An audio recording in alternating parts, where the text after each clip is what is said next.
하나님의 기쁨이 되는 사람이라는 제목으로 하나님의 말씀 전하도록 하겠습니다. 한 명의 아버지로서 제가 갖는 큰 기쁨 중에 하나는 우리들의 자녀들이 건강하게 잘 자라는 것을 보는 것입니다. 아마 이 자리에 계신 모든 부모들의 마음도 동일할 거라 생각이 드는데요. 며칠 전에 이렇게 가족들이 둘러앉아서 저녁을 먹는데 제가 이제 생 고추를 이렇게 딱 먹었거든요. 근데 너무 매운 거예요. 그래서 어우 매워 이랬더니 막내가 막 부엌으로 딱 뛰어들어가가지고 찬물을 딱 갖다 주는 거예요.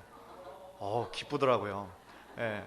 왜냐면은 야 물 좀 갖다 줄래? 그래야 이렇게 움직였었거든요 지금까지는. 그런데 제가 매워 그러니까 아빠 매운가 보다 해서 딱 갖다 주는 거예요. 그래서 속이 얼마나 뿌듯한지. 잘 키웠죠? 그것이 아마 모든 부모들의 동일한 마음이죠. 건강하고 잘 자라주는 거. 저는 또 이제 한 교회를 섬기는 담임 목사로서 또 저에게 큰 기쁨을 주는 것이 있어요. 그게 뭐냐면 주님을 몰랐던 그런 사람들이 이 교회에 나와서 말씀을 이렇게 듣는 가운데 그 가운데 이렇게 믿음이 생기기 시작하고 예수님을 나의 주님으로 고백하고 세례를 받고 또 집사를 받고 또 이 교회 안에 일꾼으로 되는 거 보는 거예요. 정체되어 있는 거는 참 그렇죠. 그러나 우리가 끊임없이 성장하고 있다는 거, 우리들의 믿음이 자라고 하나님께서 기뻐하시는 아름다운 하나님의 형상으로 변화되고 있다는 거, 그거 보는 거 너무 기뻐요. 너무 그것이 기쁨입니다. 그런 면에서 여러분들 한 분 한 분이 우리 여러분 성도님이 저에게 큰 기쁨인 거예요. 저의 자랑이고 저의 기쁨입니다. 그래서 저는 다른 목사님들 만날 때마다 우리 교인들 자랑 많이 해요. 너무 좋으시다고. 그것이 진짜로 뭐 하나의 자랑이 아니라 진심이에요. 여러분들은 저 자랑하는지 모르겠어요. 저는 자랑하면서 다니는데 여러분들을 생각해보면 나의 삶이 또한 우리들의 삶이 누군가의 기쁨이 된다는 거, 그거 참 생각만 해도 가슴 벅찬 일이고 기쁜 일이죠. 그런데 더 나아가 우리들의 삶이 하나님 앞에 기쁨이 되는 삶이라면 얼마나 좋겠어요? 하나님께서 여러분들 한 분 한 분을 보시면서 네가 나의 기쁨이야, 내가 너를 볼 때마다 참 마음이 너무 기뻐 라고 그렇게 말씀해 주신다면 얼마나 좋겠어요. 오늘 성경에서 보니까 다니엘이 바로 하나님 앞에 그런 칭찬을 들었어요. 큰 은총을 받은 사람 다니엘아. 하나님의 기쁨이라는 거죠. 그래서 오늘 말씀을 우리가 함께 묵상하면서 우리들 모두도 이 하나님 앞에 큰 기쁨이 되는 사람이 됐으면 좋겠다, 그런 소원함을 가지고 이 말씀을 우리가 전할 때에 하나님의 큰 은혜가 여러분들 한 분 한 분에게 모두에게 임하시기를 간절히 소원합니다. 먼저 오늘 본문의 배경을 한번 살펴볼 필요가 있습니다. 다니엘서는 길지 않은 책이에요. 딱 12챕터 12장밖에 이루어진 어떻게 보면 짧은 성경입니다. 그런데 그 가운데 어떻게 보면 인류 역사의 모든 게 들어있다라고 해도 과언이 아니에요. 그래서 구약의 계시록이다라는 별명이 있는 책입니다. 그래서 1장부터 6장까지는 우리가 잘 아는 다니엘과 세 친구 중심으로 이렇게 이야기가 흘러가는데요. 후반부 7장부터 12장까지는 우리가 잘 이해하지 못할 어떤 환상과 꿈과 계시들이 가득 차 있어요. 그래서 딱 한 번 이렇게 두 번 봤을 때는 참 이해하기가 힘들죠. 그리고 오늘 본문 10장을 보면 다니엘이 받았던 마지막 환상이 첫 시작되는 그 챕터가 바로 오늘 본문 10장이에요. 그런데 특이한 점은 이 다니엘이 오늘 본문의 그 환상 가운데 어떤 한 사람을 만나게 돼요. 그런데 그 영광스럽고 찬란한 모습에 그냥 그 자리에 엎드러지고 마는 거예요. 그 신실한 삶을 살았던 그 다니엘도 그 앞에 마치 죽은 사람처럼 되었다, 이렇게 고백을 하거든요. 그러면 그 다니엘이 만났던 그 한 사람이 누굴까요? 천사일까요? 예수님이에요. 예수 그리스도를 이 다니엘이 만난 거예요. 그래서 그리스도의 그 찬란한 영광을 보니까 그가 하나님 앞에 죄인이었음을 깨닫고 주님 앞에 엎드러질 수밖에 없었던 거예요. 예수님이 입고 계신 세마포는 주님의 거룩함의 상징이었고요. 그의 허리에는 정금띠를 띠었고요. 그의 얼굴은 번갯빛 같았고요. 그의 눈은 횃불 같았다 그랬어요. 그리고 그의 말소리는 무리의 소리와 같았다 그랬어요. 그런데 이 본문에 설명되고 있는 그 예수님의 모습이 계시록 1장에 나타난 예수님의 모습과 거의 동일한 거예요. 계시록 1장, 우리 화면을 보면서 한번 보시죠. 촛대 사이에 인자 같은 이가 발에 끌리는 옷을 입고 가슴에 금띠를 띠고 그의 머리와 털의 휘기가 흰 양털 같고 눈 같으며 그의 눈은 불꽃 같고 그의 발은 풀무불에 단련한 빛난 주석 같고 그의 음성은 많은 물소리와 같으며 그의 오른손에 7별이 있고 그의 입에서 좌우에 날선검이 나오고 그 얼굴은 해가 힘있게 비치는 것 같더라. 참 신기한 거는요, 구약 신약을 막론하고 하나님을 만난 사람들, 예수님을 만난 사람들은 거의 비슷하게 고백을 하는 거예요. 주님을 만났을 때에 자신의 연약함을 발견하는 거예요. 자신 안에 꽁꽁 숨겨놓았던 죄악의 모습이 드러나는 거예요. 오늘 본문의 다니엘뿐만 아니라 이 계시록을 쓴 사도 요한, 그리고 우리가 잘 아는 다메섹 도상으로 크리스찬을 잡아 핍박하러 가던 그 바울도 예수를 만나자마자 그 찬란한 빛 앞에 고꾸라져 엎드러질 수밖에 없었다라는 거죠. 구약의 이사야도 마찬가지였고 또 신약에 나타난 베드로도 마찬가지였어요. 즉 사람이 아무리 외적으로 치장하고 화장한다고 할지라도, 꾸민다 할지라도 우리의 중심을 보시는 하나님께, 우리의 중심을 보시는 예수 그리스도께 나아가는 그 순간 우리 모두는 나의 실제의 모습을 발견하게 된다는 거예요. 내 안에 얼마나 큰 죄악들이 숨겨져 있는지. 어두움에 너무나 익숙해져 있어서 죄가 죄인 줄도 몰랐던 우리들의 그 마음이 환하게 드러난다는 거예요. 예수 그리스도의 환한 빛이 비춰졌을 때 내 안에 이기심과 욕심과 죄악과 교만함이 다 드러나는 거예요. 얼마나 부끄럽고 얼마나 창피한 우리의 민낯입니까? 그래서 다니엘이 예수 그리스도를 만나자마자 바로 혼수 상태에 빠진 것처럼 바닥에 엎드러졌어요. 그런데 그 바닥에 누워있던 그 다니엘을 예수님께서 그분의 그 사랑의 손길로 어루만져 주시고 다시 이렇게 세워주시는 거예요. 얼마나 세밀한 예수님의 사랑인지 모릅니다. 만약에 우리 같았으면 야야야 정신 차려 일어나 그냥 그렇게 쉽게 했을 텐데 예수님은 자신을 보자마자 막 죄인인 줄 알고 엎드려져 혼수 상태에 빠져있는 다니엘을 사랑의 손길로 어루만져 주시고 다시 이렇게 세워주셨어요. 그리고 다니엘을 이렇게 부르시는 거예요. 큰 은총을 받은 사람 다니엘아. 새 번역으로 보니까 하나님께 큰 사랑을 받은 사람 다니엘아. 큰 사랑을 받은 자요 다니엘아. 그렇게 불러주시는 거죠. 다니엘을 부르시는 이 명칭 속에 그 하나님 아버지의 마음이 담겨져 있는 것 같아요. 얼마나 다니엘을 사랑하시는지, 얼마나 그 다니엘을 볼 때 기뻐하시는지 그 마음이 그 호칭 가운데 숨겨져 있다는 거죠. 그렇다면 다니엘의 어떤 모습이 하나님 앞에 그렇게 큰 기쁨이 되었을까요? 어떤 모습이 하나님 앞에 더 큰 사랑을 받게 하는 원동력이 되었을까요? 크게 두 가지로 나누어서 한번 살펴볼 수 있어요. 첫 번째로 다니엘이 하나님의 기쁨이 될 수 있었던 이유는 다니엘 평생에 걸쳐서 그는 하나님께 기도하는 기도의 사람이었어요. 다니엘이 얼마나 하나님 앞에 무릎 꿇고 철저하게 기도하는 사람이었는가가 여러 본문에서 나와요. 오늘 본문에서도 나오죠. 12절을 보십시오. 그가 내게 이르되 다니엘아 두려워하지 말라. 내가 깨달으려 하여 내 하나님 앞에 스스로 겸비하게 하시기로 결심하던 첫날부터 내 말이 응답받았으므로 내가 내 말로 말미암아 왔느니라.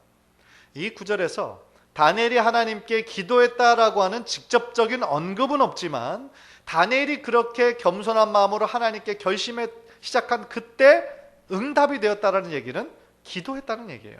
다니엘이 하나님 앞에 기도했다는 얘기예요. 그 10장의 문맥 바로 전전을 쭉 읽어서 추적해 보니까 10장 2절에 아주 명백하게 나와요. 10장 2절 우리 한번 다 함께 읽을까요? 시작. 그때 나 다니엘이 새 이레 동안을 슬퍼하며 새 이레가 차기까지 좋은 떡을 먹지 아니하며 고기와 포도주를 입에 대지 아니하며 또 기름을 바르지 아니하니라. 다니엘은요 환상 중에 이스라엘이 장차 받게 될 그 고난, 그 바벨론에서의 그 70년을 깨닫게 된 거예요.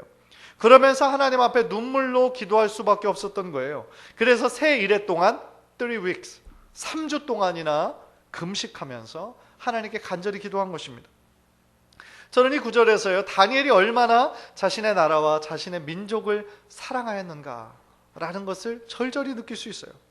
생각해 보세요. 다니엘이 개인적으로 하나님 앞에 죄를 진 게 아니에요. 자신이 어떤 큰 죄를 져서 그것을 깨달아서 하나님 앞에 무릎 꿇은 것이 아니에요. 자신의 동족과 자신의 나라가 하나님 앞에 범죄였음을 깨닫고 그 중에 자신이 있음을 깨닫고 하나님 앞에 철저히 눈물로 회개하며 금식하며 기도한 거예요. 이것을 읽으면서 어떻게 보면 참 내 자신이 부끄럽더라고요. 신앙인이라는 이름으로, 특별히 목사라는 이름으로 나의 나라와 나의 동족을 위해 나는 얼마나 눈물을 흘리며 얼마나 기도했는가, 그렇게 생각이 들더라고요. 이 구절뿐만이 아니에요. 다니엘은 그 나라의 왕이 법을 정해서 어떤 조서를 정해서 이제 나 외에 다른 신이나 다른 사람에게 기도하거나 절하는 사람은 다 죽는다, 사자밥이 되게 할 것이다, 아예 왕의 조서를 내린 적이 있어요. 그런데 거기에 굴하지 않고 다니엘은 그럼에도 불구하고 자신의 습관을 쫓아 기도했다고 다니엘서 6장 10절에서 고백하고 있죠. 다니엘서 6장 10절, 또 우리 화면을 보면서 아주 유명한 구절이니까 또 함께 읽겠습니다. 시작. 다니엘이 이 조서에 왕의 도장이 찍힌 것을 알고도 자기 집에 돌아가서는 윗방에 올라가 예루살렘으로 향한 창문을 열고 전에 하던 대로 하루 3번씩 무릎을 꿇고 기도하며 그의 하나님께 감사하였더라. 참 얼마나 놀라운 믿음인지 몰라요. 우리들 대부분 우리가 신앙생활 잘한다고 하는 사람들마저도 만약에 이런 상황이었다라고 하면 아마 아주 쉽게 타협했을 거예요. 아니면 왕의 조서에 명시된 그 기간만 잠깐 좀 기도를 쉬던지, 아니면 다른 사람들의 좀 눈에 들키지 않게 마음으로 기도하든지, 그냥 속으로 이렇게 기도하면 될 텐데 라고 우리는 너무나 쉽게 그냥 타협하죠. 왜냐하면 그거 하면 죽인다 그러니까. 그런데 그 다니엘은 총리잖아요. 왕의 바로 밑에 있었던 국무총리라고요. 이 조서의 내용을 몰랐을까요? 이 왕이 농담한다라고 생각했을까요? 아니죠. 너무나 잘 알고 있었죠. 그 엄중함을 알고 있었어요. 자신을 시기하고 질투하던 다른 신하들이 꾸민 악법이었잖아요. 그러나 그것을 알매도 불구하고 다니엘은 현실과 타협하지 않고 자신의 습관을 쫓아 기도했어요. 이 구절을 보니까 예루살렘으로 향하여 열린 창을 향하여 기도했어요. 무슨 얘기입니까? 그가 얼마나 자신의 민족을 그리워하였고 사랑하였고 하나님의 성전을 사모하였는지를 드러내죠. 그리고 그는 하루에 3번씩 기도했어요. 규칙적으로 시간을 정해놓고 기도했다라는 거예요. 그가 시간이 많아서 그렇게 할 수 있었을까요? 한 나라의 총리예요. 최강 대제국의 국무총리예요. 얼마나 할 일이 많았겠어요. 그러나 그럼에도 불구하고 하루 3번씩 기도의 시간을 정하여 하나님 앞에 기도했다는 거예요. 기도의 사람이죠. 또한 그는 기도할 때마다 무릎을 꿇고 기도했다는 거예요. 뭘까요? 무릎을 꿇었다는 것은 하나님 앞에 겸손함을 표현하는 것이고 하나님께 절대 복종하겠다라는 그의 순종의 표현이에요. 그리고 또한 그는 기도하면서 하나님께 늘 감사했다 라고 나와요. 하나님께 늘 감사했다. 포로의 신분으로 끌려왔어요. 그런데 뭐가 감사할 게 있었겠어요? 내는 지금 포로인데 나의 나라 민족 다 지금 무너지고 쫓겨나고 포로로 끌려왔는데 기도할 때마다 무엇 그렇게 감사할 것이 많았을까요? 그러나 그는 자신의 포로 생활부터 자기와 함께 하신 하나님의 은혜를 생각할 때에 그는 매일매일 감사할 수밖에 없었다는 거예요. 이처럼 하나님께서는 다니엘과 같은 기도의 사람을 기뻐하시는 거예요. 다른 사람이 보든 말든 상관하지 않고 오직 하나님의 시선만을 생각하면서 하나님 앞에 무릎 꿇는 기도의 사람 다니엘을 기뻐하신 거예요. 그리고 하나님은 그 기도에 응답하시기를 기뻐하시는 분이세요. 왜 그럴까요? 우리를 너무 사랑하시는 아버지이시기 때문이죠. 아들이 그 기도의 응답으로 기뻐하는 모습을 보면 아버지도 덩달아 기뻐하는 거예요. 아니 더 기뻐하는 거예요. 그게 아버지의 마음이에요. 저도 새 아이의 아버지잖아요. 새 아이의 아버지로서 매번 이제 그 아이들의 그 생일이 좀 가까우면 약간의 좀 고민이 돼요. 이번 생일에는 어떤 좀 선물을 줄까? 그래서 아이들한테 이제 은근슬쩍 물어보죠. 야, 이번 생일 뭐 받고 싶어? 그러면 이제 뭐 두 아이는 막 신나게 얘기합니다. 이번엔 뭐 받고 싶어요? 뭐 받고 싶어요? 그런데 또 한 아이는 필요한 게 없다는 거예요. 아, 나는 필요한 게 없어요. 그래요. 누가 누군지 잘 아시겠죠? 예. 철없이 막 얘기하는 거는 우리 두 아이들, 보이들이고 자긴 필요한 거 없어요 하는 애는 큰딸이에요. 그런데 그 사달라고 하는 게 너무 비싸도 고민인데, 레고, 100불, 이거 어떻게 사줘요? 못 사주죠. 너무 비싼 것도 고민인데, 난 필요한 게 없어요. 그건 더 고민돼요. 이거 뭐 사줘야 되나? 작년엔 이거 사줬는데, 올해는 또 뭐 사줘야 또 기뻐할까? 그런 고민을 하게 돼요. 그래서 이제 아내랑 상의해서 이제 좋아할 만한 선물을 딱 준비를 하죠. 그래서 이제 아이가 학교를 가면 돌아오는 시간을 너무 기다리는 거예요, 제가. 왜 기다릴까요? 이 아이가 이 선물을 보고 기뻐할 거를 막 기대하는 거예요. 이거 선물 받고 얼마나 놀랄까? 얼마나 기뻐할까? 그걸 생각하니까 시간이 막 너무 안 가는 거예요. 그리고 그것을 줬을 때 아이가 막 와 하면서 기뻐하는 그 모습을 보면 제 마음이 더 기쁜 거죠. 근데 이게 저만의 생각이 아니라 모든 부모님들, 모든 아버지들 동일한 마음일 것이고, 또한 하늘에 계신 우리 아버지의 마음일 거라고 저는 감히 예상하는 거예요. 우리 하나님께서는 우리가 기도할 때에 응답하기를 기뻐하시는 분이시라는 거죠.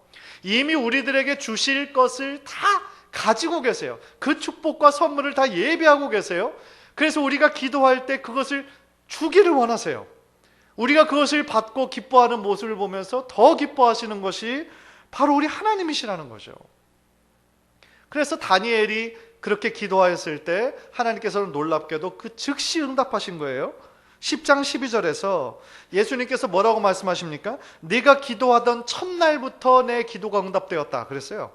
네가 기도하던 그 첫날부터 내 기도가 응답되었다. 이게 하나님 아버지의 마음이에요. 우리가 기도할 때 바로 응답해 주시기를 원하는 것. 다니엘이 자신의 죄가 아니라 민족의 죄로 인해서 동족의 아픔을 바로 나의 아픔이라 생각하고 금식하며 기도하는 그 순간 벌써 하나님께서 응답하셨다라는 거예요. 여기서 무엇을 깨닫습니까? 우리가 하나님께 기도하는 그것을 하나님께서는 너무나 기뻐하신다는 것이고, 또한 하나님께 우리가 기도하는 그 모든 기도의 구절구절들을 하나님께서는 빠짐없이 들으신다는 거예요. 바로 여러분들의 신음소리와 같은 그 세미한 기도 소리마저도 하나님은 다 들으시고 응답하시기를 기뻐하신다는 거예요. 혹시나 우리들의 마음이 막 너무 답답하고 힘들고 그럴 때는 하나님 앞에 기도하면서도 막 의심이 들 때가 있죠. 하나님께서 나 같은 사람의 기도를 들으실까? 이 세상에 수많은 크리스찬들이 있는데 나 같은 사람의 기도를 들으실까? 에이, 이건 안 되겠지. 중간에 의심하고 포기하고 몇 번 하고 이루어지지 않으면 금방 절망해 버릴 때가 얼마나 많아요. 그러나 결론은 뭡니까? 하나님께서는 여러분 한 사람 한 사람을 너무너무 사랑하셔서 우리가 하나님께 드리는 그 기도를 세밀하게 들으신다는 거예요. 빠짐없이 귀 기울이시고 여러분들의 기도에 응답하시기를 원하신다는 거예요. 또 하나 이 구절을 통해서 깨닫는 게 있어요. 우리가 하나님께 드리는 많은 기도 중에서 하나님의 마음에 합한 기도가 있는데 그 기도는 즉시 이루어진다는 거예요. 즉 다니엘이 주님께 드린 그 기도, 하나님의 마음, 하나님의 뜻과 일치한 기도였어요. 그래서 즉시 이루어진 거예요. 즉 우리의 기도 제목이 하나님의 마음과 합할 때 그 기도는 즉시 이루어져요. 요한일서 5장 14절 우리 한번 화면을 보면서 다 함께 읽겠습니다. 시작. 그를 향하여 우리가 가진 바 담대함이 이것이니 그의 뜻대로 무엇을 구하면 들으심이라. 그의 뜻대로 무엇을 구하면 들으심이라. 그러니까 우리들의 모든 기도가 다 응답되는 것은 아니에요. 하나님의 뜻대로 구하는 기도가 응답된다는 거예요. 그러면 이 구절에서 어떤 기도는 응답되지 않는 기도가 있다는 거예요? 이 질문에 대해서 야고보 사도는 아주 명백하게 이야기하죠. 야고보서 4장 3절이에요. 화면을 보면서 다 함께 읽겠습니다. 너희가 얻지 못함은 구하지 아니하기 때문이요 구하여도 받지 못함은 정욕으로 쓰려고 잘못 구하기 때문이라. 얼마나 우리들의 핵심을 찌르는지 몰라요. 왜 기도 응답 받지 못하냐? 기도하지 않기 때문이라는 거예요. 기도하지 않으면서 어떻게 기도의 응답을 구하냐는 거예요. 이것은 어떻게 보면 신앙생활 한 지 오래된 분들에게 주는 강한 도전이라고 생각해요. 기도의 유익을 알아요. 기도하면 하나님께서 응답하신다는 것을 알아요. 그런데 기도하지 않아요. 왜 그래요? 우리 게으름 때문에. 세상 일이 더 급하게 보이기 때문에 기도하지 않는 거죠. 그런데 기도하지 않고서 어떻게 하나님의 응답을 바라겠습니까? 그리고 또 하나, 우리가 구하여도 받지 못하는 경우가 있는데 우리들의 욕심으로, 우리들의 정욕으로 구하는 기도. 내 자녀가 잘 되고 내가 복받고 물론 중요하죠. 그러나 그것이 나의 필요를 넘어선 나의 욕심일 때, 나의 과실을 위한 것일 때, 나의 교만함일 때, 그것이 하나님의 영광과 아무런 상관이 없을 때 그 기도는 이루어지지 않는다라는 것이죠. 그리고 또 오늘 본문은 우리들의 기도의 응답이 지연되는 또 하나의 경우를 얘기하고 있어요. 그것은 바로 사단의 방해 때문이라는 거예요. 13절입니다. 오늘 본문 다니엘서 10장 13절인데요. 제가 읽을게요. 그런데 바사왕국의 군주가 21일 동안 나를 막았으므로 내가 거기 바사왕국의 왕들과 함께 머물러 있더니 가장 높은 군주 중 하나인 미가엘이 와서 나를 도와주므로. 조금은 생소한 본문이죠. 우리에게. 바사왕국의 군주, 바사는 페르시아를 의미하는 거니까 페르시아의 통치자가 자기를 막았다. 이것은 문자 그대로 그 당시 페르시아의 왕을 의미하는 것은 아니에요. 페르시아 제국의 수호신으로서 역사하는 어떤 악령의 세력을 상징하는 말이에요. 그러니까 이런 악한 세력들이 그때부터 존재하고 있었는데 그 악한 세력들이 하는 일이 뭐냐면 바로 하나님을 대적하는 거예요. 그리고 하나님의 성도들을 끊임없이 방해하고 핍박하는 거예요. 그래서 하나님으로부터 멀어지게 하는 거예요. 계속하며. 그리고 아직 하나님을 모르는 사람들에게는 끊임없이 자신의 손아귀, 사단의 손아귀, 어두움에 속하도록 계속 푸시하고 있는 거예요. 이것이 사단이 하는 일이에요. 지금도 역사하고 있는 공중권세 잡은 사단이 지금도 하고 있는 일이라는 거죠. 영적 전쟁 하면 우리가 사도 바울을 딱 떠올리는데 이 다니엘 때부터, 이 구약 시대부터 이미 이 악한 영들과의 영적 전쟁은 시작됐다는 거예요. 에베소서 2장 2절 우리 화면을 보면서 다 함께 읽겠습니다. 에베소서 2장 2절 시작. 그때 너희는 그 가운데서 행하여 이 세상 풍조를 따르고 공중의 권세 잡은 자를 따랐으니 곧 지금 불순종의 아들들 가운데서 역사하시는 영이라. 사도 바울은요, 우리가 주님을 따르기 이전에 우리들 모두가 사단에 속해 있었다는 거예요. 어두움에 속해 있었다라는 거예요. 공중 권세 잡은 자가 사단이기 때문이라는 거죠. 그런데 중요한 건 뭡니까? 하나님의 전적인 은혜로 우리가 이제 어두움에 더 이상 속하지 않고 세상에 속하지 않고 이제 하나님께 속한 하나님의 자녀가 되었다라는 거예요. 얼마나 놀라운 하나님의 은혜입니까? 그 누구 아래 속했다라는 것은 그의 통치를 받는다는 거예요. 사단 아래 있었다라는 것은 사단의 통치를 받던 자들이었는데 이제 우리는 누구의 통치를 받아요? 하나님의 통치를 받아요. 이것이 엄청난 은혜라는 거죠. 그러나 그렇다라고 해서 하나님께 속했다라고 해서 우리가 영적 전쟁에서 자유로운 게 아니에요. 왜냐하면 끊임없이 이 사단은 하나님께 속한 우리들을 자꾸 자기에게로 끌어당기고 있기 때문에. 그래서 영적 전쟁이 있는 거예요. 에베소서 6장 12절 제가 읽습니다. 우리의 씨름은 혈과 육을 상대하는 것이 아니요 통치자들과 권세들과 이 어둠의 세상 주관자들과 하늘에 있는 악의 영들을 상대함이라. 이것이 바로 우리가 더욱더 기도에 힘써야 할 이유인 거예요. 이것이 바로 우리들의 기도의 지경이 그냥 나와 나의 가족, 나의 자녀들, 친척들 잘 되는 그 바운더리 안에만 머물러 있어는 안 되는 이유예요. 나와 나의 자녀가 잘 되는 것도 중요하지만 우리 안에 한 공동체로 예수 그리스도의 몸으로 불러주신 우리 교회 성도들을 위해 우리가 중보해야 하는 이유인 거예요. 특별히 믿음이 연약한 자들을 위해서 우리는 중보해야 돼요. 왜요? 믿음이 강한 자들은 어떤 어려움이 왔을 때 이겨낼 수 있는 힘이 있어요. 왜냐하면 지난번에도 비슷한 어려움이 왔을 때 내가 믿음으로 이겨낸 경험이 있잖아요. 다시 하나님 붙잡고 의지할 수 있는 힘이 있어요. 그러나 믿음이 연약한 자들은 어때요? 어려움이 오면 넘어져요. 어려움이 오면 시험에 빠져요. 교회 안 나와요. 에이, 하나님 믿으려고 신앙생활 또 잘하려고 했더니 이런 어려움이 더 오네. 에이, 안 믿어. 이래 버린다고요. 왜 그래요? 연약하기 때문에, 믿음이 약하기 때문에, 그 뿌리가 아직 깊지 않기 때문인 거예요. 그러니까 우리가 예수 그리스도의 한 몸인 교회로서 우리를 불러주셨다라는 얘기는 믿음에 먼저 된 자들이 믿음에 연약한 자들을 위해 중보해야 하는 귀한 사명을 우리들에게 주신 거예요. 더 나아가 이 나라와 이 민족을 위해 기도해야 된다는 거예요. 다니엘이 그랬던 것처럼. 사랑하는 성도님들, 하나님께서는 기도하는 사람을 기뻐하세요. 기도란 하나님을 의지하는 것이고 하나님을 신뢰하는 거예요. 기도는 하나님과의 영적인 대화예요. 하나님은 영적인 분이시지만 관계의 측면에서는 우리 인간 관계랑 거의 비슷해요. 인간 관계에서도 친밀해지기 위해서 대화를 많이 나누고 그와 함께하는 시간을 많이 가지면 그 신뢰감이 높아지는 것처럼 하나님과 함께하는 시간, 하나님과 대화하는 시간이 많아지면 많아질수록 하나님과의 우리의 관계가 더욱더 친밀해지고 돈독해지는 거예요.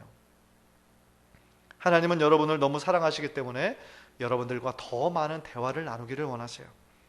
간절히 바라기는 정말 오늘 본문의 다니엘처럼 여러분들 한 분 한 분이 기도의 사람이 되어서 하나님과 더욱더 가까워지는 귀한 은혜가 있기를 주님의 이름으로 간절히 축원합니다. 두 번째로 다니엘은 겸손의 사람이었어요. 기도의 사람일 뿐만 아니라 겸손한 사람이었어요. 12절 다시 한번 보겠습니다. 다니엘아 두려워하지 말라. 내가 깨달으려 하여 내 하나님 앞에 스스로 겸비하게 하기로 결심하던 첫날부터 내 말이 응답받았으므로 Don't be afraid. God has listened to your prayers since the first day you humbly asked for understanding.